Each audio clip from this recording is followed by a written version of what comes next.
Hey guys, it's Pete, and I did a couple coin roll hunt videos that I did from coin rolls I bought off eBay. They promised they were unsearched and whatnot. Um, First one I did was pretty much a success. There was a lot of really cool older coins in there. I don't know if it was quite worth the money that I paid for it, but it was definitely very cool. The second video that I did was a single roll that I bought for really cheap, and of course didn't have much in there. This time I'm doing something that I kept on seeing pop up when I would do some generic coin searches on eBay, and it would be estate lots. And this is the particular one that I've got and I'm going to be looking at today. Pretty excited about. It actually came today. Here's the package. Let me cover up my address. And doesn't really matter if you see his address because it's a PO box, but so this one is estate lot US gold coins, gold 99, silver, bullion, bars, basically just jamming a whole bunch of words to show up nicely in the search engine. Of course, going in this very skeptically. I think most of these are usually don't wind up with the money that you paid for it, but I did buy one lot from this lot. So you can see a close-up of the advertised picture of, I guess, what is supposed to be the whole thing. If you scroll down to the description,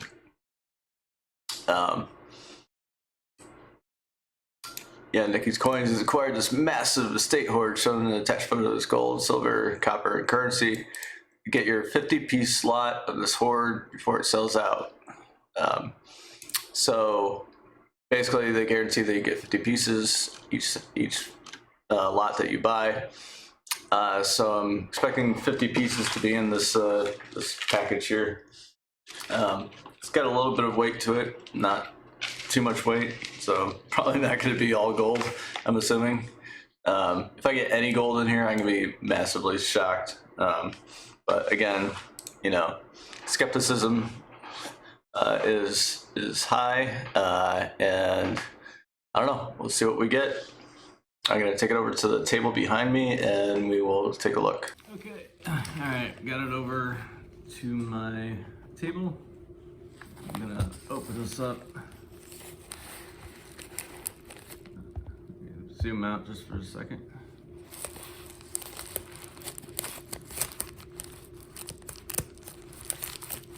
There we go. See, okay, there's a bunch of stuff in here. Whoa, oh wow, I think I got paper currency. Oh, this is gonna be interesting. Okay, all right, cool. Let's see what the first, I'm just gonna reach in here blindly. You can't really see what I'm doing, but I'm reaching my hand into the bag blindly. I'm picking them out one by one, so let's see what we get. Whoa, what is that? So I should add, the description didn't really say like coins, like it's all gonna be coins. It did kind of mention that there might be other things in it, and look what the first thing that came out was. I do not know what that is. I'm assuming it's some sort of rare metal, or I mean not metal, but like gemstone, nicely cut. Wow, that's really interesting. That's really cool. I mean, yeah, I mean, coins are awesome, and I mean, that's what I collect, but like, hell, I don't mind some extra coolness. I'd really love to know what that is. I'll do the usual YouTube thing. Hey, if you have any idea what this is, please comment below. Oh, and don't forget to like and subscribe, because I'm awesome and stuff. Okay, now I feel like a sellout. Anyway, that's really cool. I really wonder what that is. So it's not a ruby, right? It doesn't, I don't know, maybe it is a ruby. That's really cool. Anyway, so this video doesn't take 3 years. I'll go on to the next one. Whoa. Okay, I saw this on YouTube just the other day. I was tempted to buy it. So, okay, so it says 24 karat gold plated George Washington quarter. Look on the other side. It looks, I don't know if it's because of the, no, it's not just because of the cardboard. I think maybe it is scratched or whatnot, but it's 24 karat gold plated. Now, is it really gold plated? That's something I'm gonna have to research after this video, but it does look really cool. Very unusual. That's kind of interesting. Okay, cool. Let's pull out the next thing. What do we got? Another like non-coin thing. This one's marked as freshwater pearl. That's interesting. Mind you, this is a $50 lot, and there's supposedly 50 pieces in here, so I'm expecting each piece to be on average, like to be worth about $1. So this is apparently a pearl. That's really cool. It's got a hole through it, so I'm assuming it was made for jewelry of some sort at one point. Is there a hole on the other side? No, there's not. Oh, there is. Okay, yeah, I see it's at the bottom. Yeah, you can see it there. So it's probably intended for jewelry at some point, or maybe it was part of jewelry. Or you could put a string through it.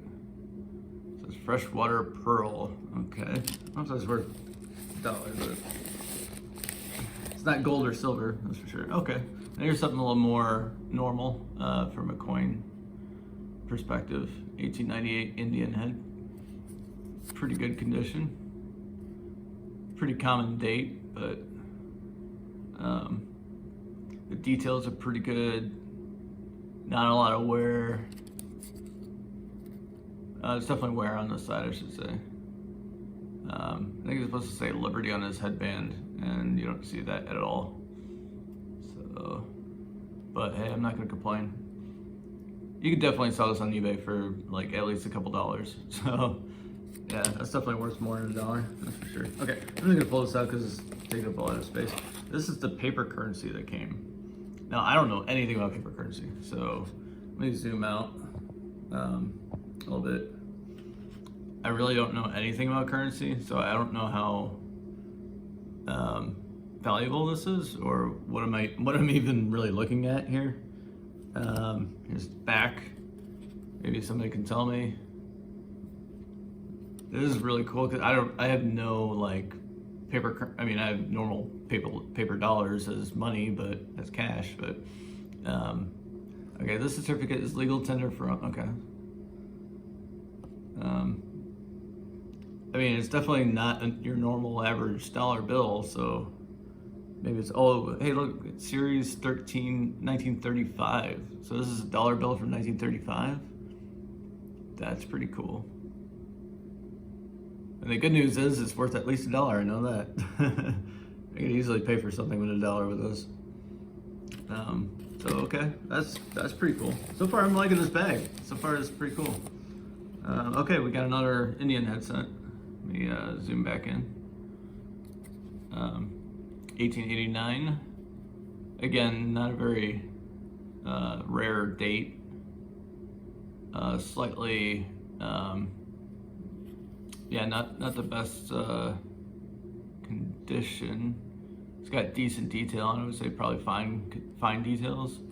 Definitely corroded, but still, you could definitely, another one that you could probably sell on eBay for a couple of dollars. I don't know, there's a lot of wear on that though, to be honest, but a lot of, I don't know if that's damage or if it's scratches or whatnot, or if it's just part of the cardboard.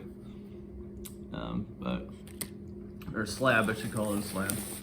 All right, so next thing, another Indian head, 1897. Again, the head is a bit worn.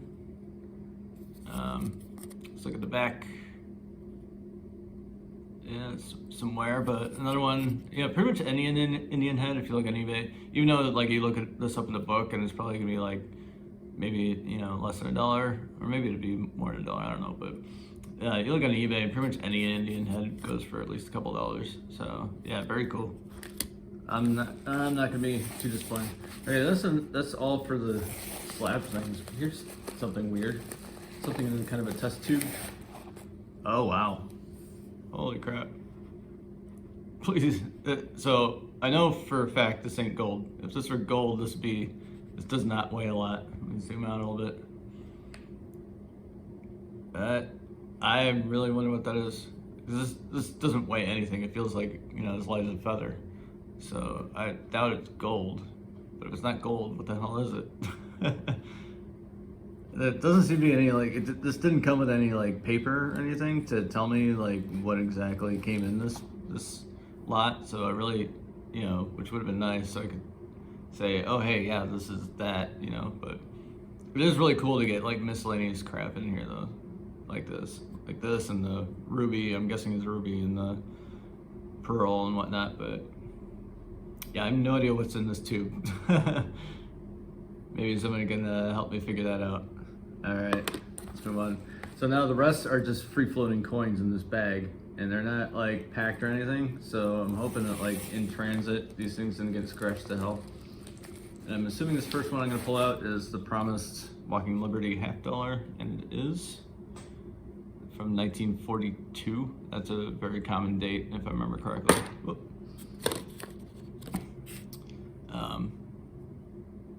It looks pretty good though.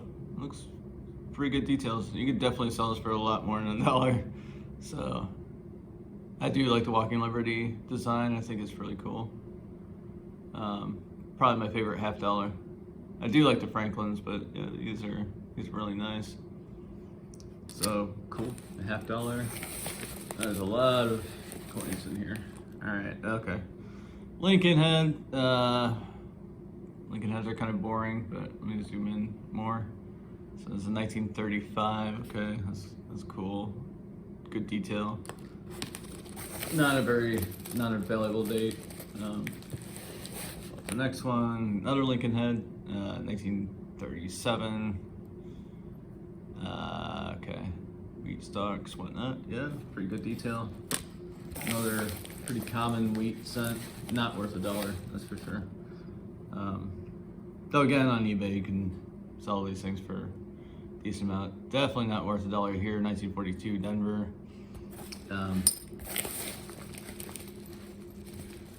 the reason I keep bringing eBay up is because like there's a lot of collectors that go on eBay and look for, they're collecting certain types of coins, and they'll pick out individual ones, and you can usually sell common coins for $1 or $2 here or there, and they'll sell. So especially in those low, like the wheat pennies. Anyway, moving right along, this is a 1937 Buffalo nickel. Pretty good condition. Some wear on the Buffalo, and it's got decent luster to it. It's pretty cool. I don't see a mint mark, which I'm pretty sure is supposed to be underneath. Oh, I do see a P. Okay, if that's what that is, underneath the date. But yeah, pretty cool. There's a lot of Buffalo nickels out there where there's so much wear you can't even read the date. So that's a good thing to see. Here's another wheat penny. What do we got? 92. This one's, let me zoom in a little more. So 19, is that 8? 1918, I think. I think that's an 8. How much can I zoom in here? I still can't even tell. I'll have to get I didn't get my magnifying glass out, but I should get it. I'll get it later. Anyway, it's a Philadelphia, and none of the Philadelphias in this date range are that valuable, but especially with the amount of wear, like the wheat stalks are completely worn. Though you can read the letters and there's no real edge wear, so not too bad. There's another Lincoln, 1929 Philadelphia. Pretty common date.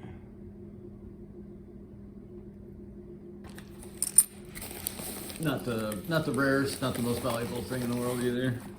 Another Lincoln. What do we got? 1929. Another 1929 Philadelphia. Very worn Lincoln face. Some wheat stocks. Another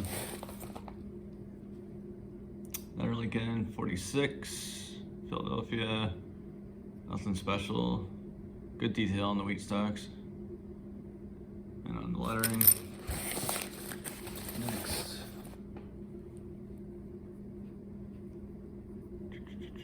1942. pretty common. And we got another nickel. This is a 1964, I think, or 44, I think. Oh, close. 1942 Jefferson nickel. Now, I believe the silver issues of Jefferson nickels were for only a few years, and I think this is before they did silver for the nickels. All the other years were the, normal nickel clad, but it's actually not a bad, that's not a bad detail. 1942. I mean, Monticello is pretty worn, but you can still see some of it. It's still got some luster to it, which is really kind of nice. About the same level of wear as that Buffalo nickel from earlier. Alright, so what do we got here? We got 1918. That's pretty good. Not bad at all. Philadelphia. Is that wearing a S or D? It'd probably be worth a lot more, but I'll take it. Alright. Another wheat cent. And this is a 1934. Pretty common. It's a Philadelphia. There aren't really any Philadelphias that are really rare or valuable. 1935 again. It's not a bad condition, 1935. I'll take it. Another Buffalo nickel. Some good shine to this one. I like it. Pretty good detail. 1936. Is that a mint mark? This one's got the same thing below the date. I'm assuming that's a mint mark, P, but maybe it's not. Maybe it's just part of the design. Face is kind of worn, but I like the luster to it. Let me look at it. The words Liberty starting to wear into the edge, but not too bad at all. I'll take it. Next coin is another Lincoln, 1948, pretty common, very common. Next coin, surprisingly we haven't run across any dimes yet, 1955, that's very common. LA. 1945, Philadelphia, good detail, not 45, still very common. Oh, a steel cent. Yeah, 1943 Philadelphia steel cent. Not bad. Get that normal steel corrosion going on, where it looks kind of weird. Next. 1948 Philadelphia, pretty common. Nothing crazy. Another wheat cent. 1946 Philadelphia, pretty common. A lot of these are pretty good detail. Oh, okay.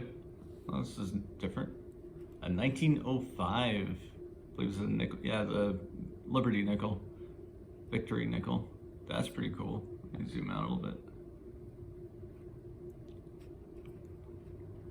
A lot of wear, but that's really cool. I think I only have a couple of these in my collection so far, so that's really cool. Got nice shine to it, even though it's worn. United States of America is like, especially in the top end, is barely readable. But her face is pretty much a silhouette at this point due to the wear. But hey, I'll take it. 1905. After this video, I'm gonna take a close look because I have no idea what the Liberty nickels, what's a rare, what's a common date, what's not. And oh, hey, look at this.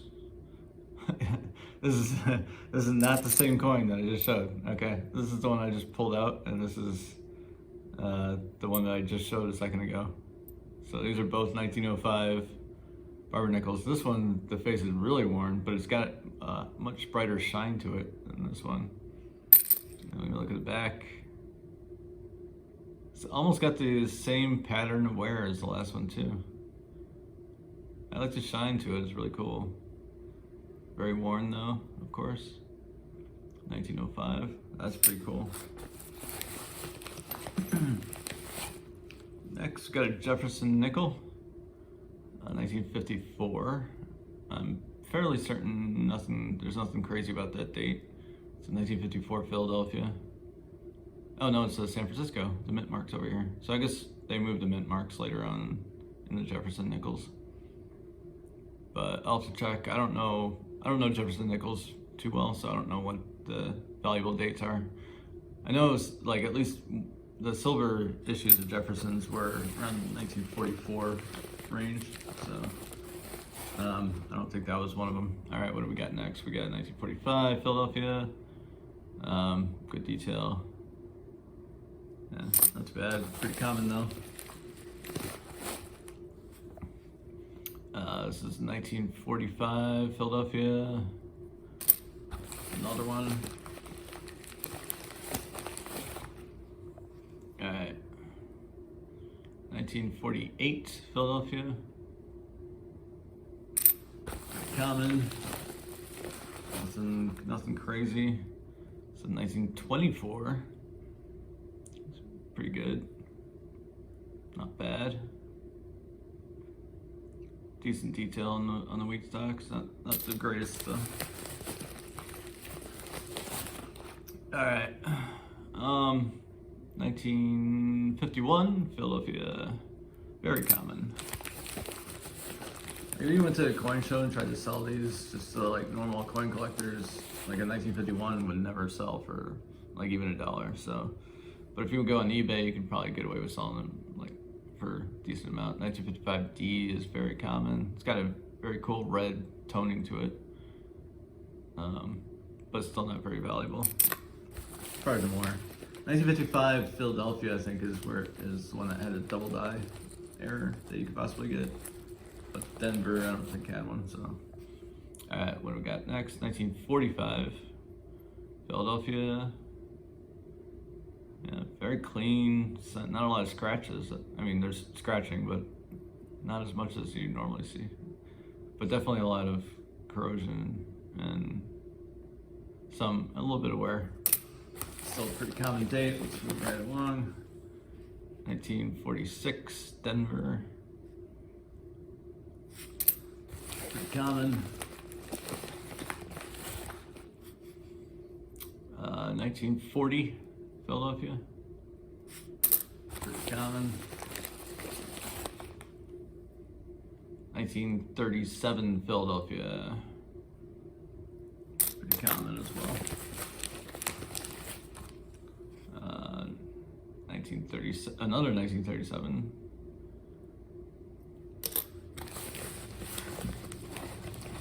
Okay, what is this? Oh wow, look at this. Standing Liberty quarter.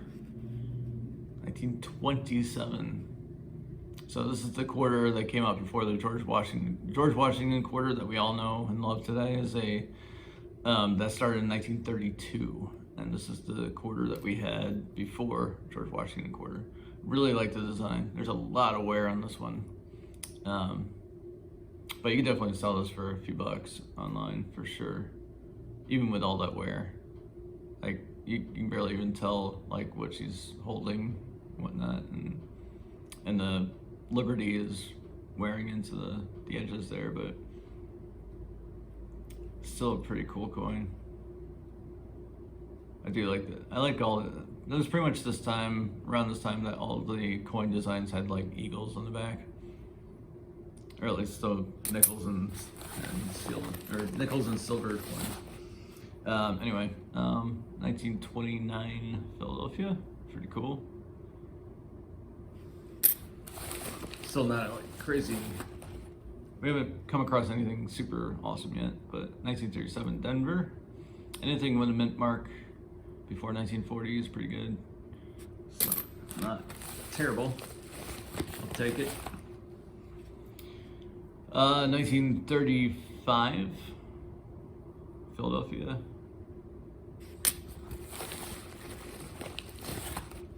And got a 1929 Philadelphia. Got some brown toning going on alongside some red toning. It's definitely red brown. Some weird wear and scratches.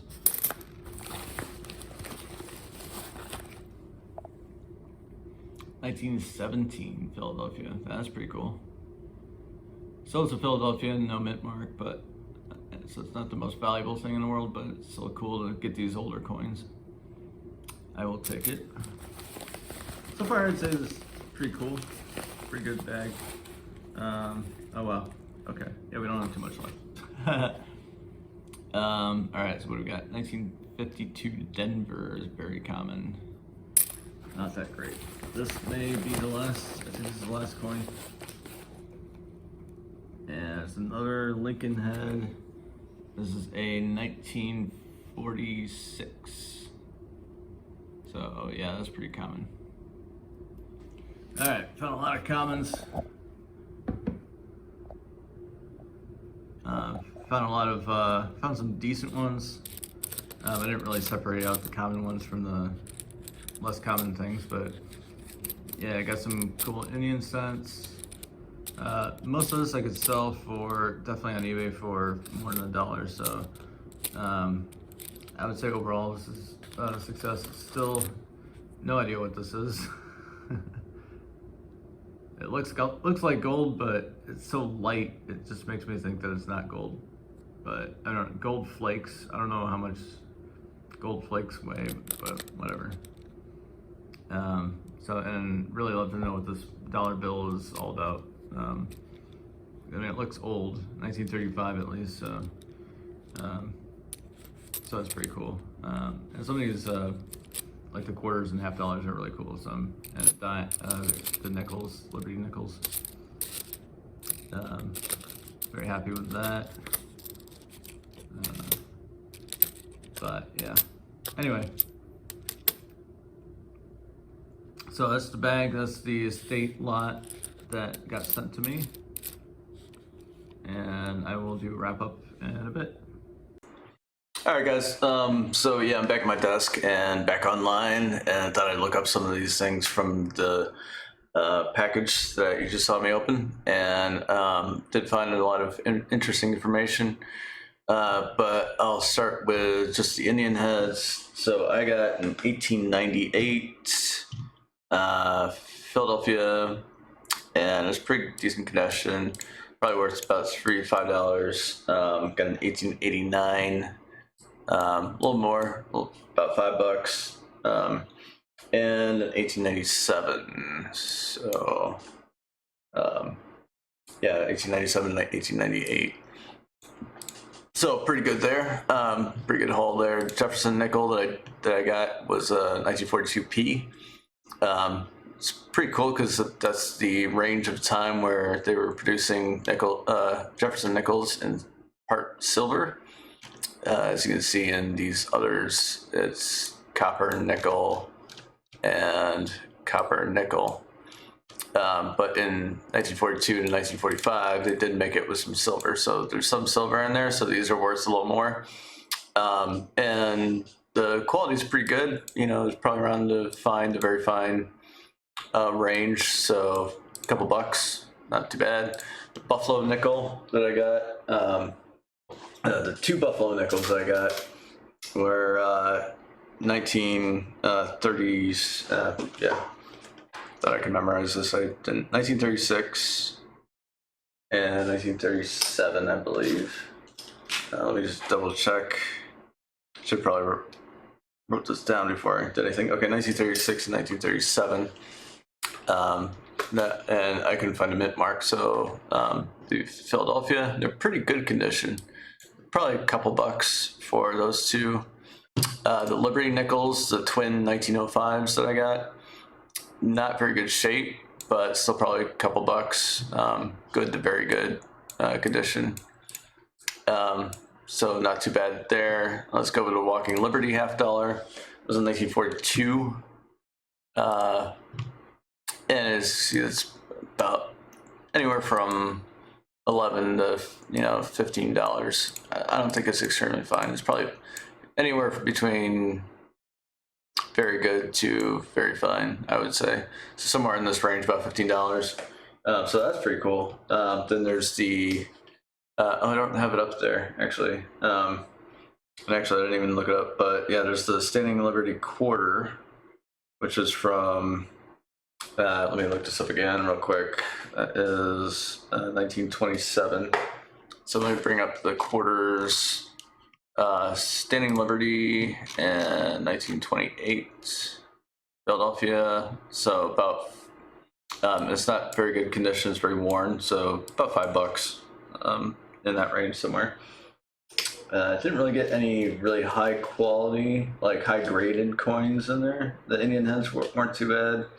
Buffalo nickels weren't too bad. But yeah, that's about it though. So let's move on to the more interesting ones.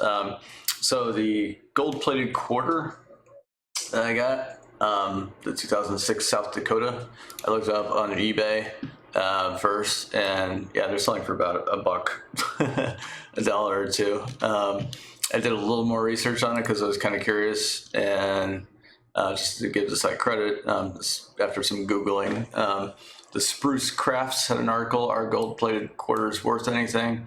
What I was looking for is, although they are plated with pure gold, the plating is usually less than 0.003 of an inch thick, so not much there. Although the gold and platinum are real, the plating is less than the thickness of a human hair.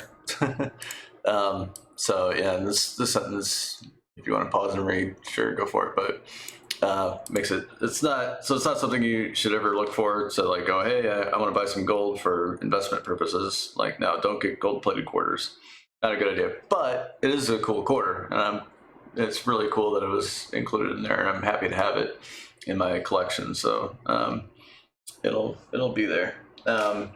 So next up, we got that this vial of gold leaf flakes, I guess, and it weighs like, this has got to be less than an ounce. So I was wondering if it was real gold. Turns out there most likely is actual real gold in here, but it's not much. As you can see, they're offering in this particular Amazon sale that I found, 9 of these for $13 with free shipping. So this is one of those cases where not only does the fine print get you, but you get, anytime you buy anything like this, you gotta read very carefully, because I found this really funny, especially on this one. If you look, it says 9 large 3mm vials, but yet in the picture they have 12. So yeah, buyer beware. But then of course the fine print really gets you if you go down here.